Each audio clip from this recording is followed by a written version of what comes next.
ಗದ್ದೆಯಲ್ಲಿ ಕೆಲಸ ಮಾಡುತ್ತಿರುವಾಗ ಹಂದಿ ದಾಳಿ ಮಾಡಿದ ಘಟನೆ ಶೃಂಗೇರಿ ತಾಲೂಕಿನ ಕಿಗ್ಗಾದ ಮಾಗುಲು ಎಂಬಲ್ಲಿ ನಡೆದಿದೆ. ಹೌದು, ಮಾಗುಲುವಿನ ನಿವಾಸಿ ಜಯರಾಮ್ ಎಂಬುವರು ಗದ್ದೆಯಲ್ಲಿ ಇಂದು ಬೆಳಗ್ಗೆ ಕೆಲಸ ಮಾಡುವಾಗ ಹಂದಿ ದಾಳಿ ಮಾಡಿದೆ. ಈ ಘಟನೆಯಲ್ಲಿ ಜಯರಾಮ್ ಕೈಕಾಲುಗಳಿಗೆ ಗಂಭೀರವಾಗಿ ಗಾಯಗೊಂಡಿದ್ದು ಆಸ್ಪತ್ರೆಯಲ್ಲಿ ಚಿಕಿತ್ಸೆಯನ್ನ ಪಡೆದಿದ್ದಾರೆ.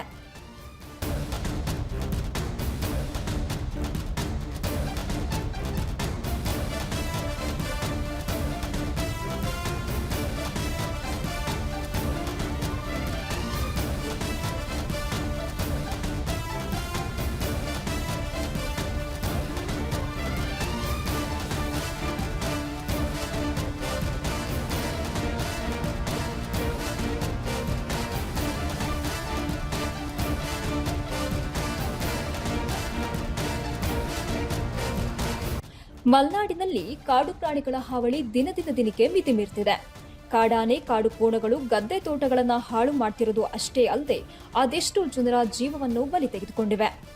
ಮಲೆನಾಡಿನಲ್ಲಿ ಇಂಥ ಪ್ರಕರಣ ಆಗ್ತಾ ಇರೋದು ನಿನ್ನೆ ಮೊನ್ನೆ ಅಲ್ಲ.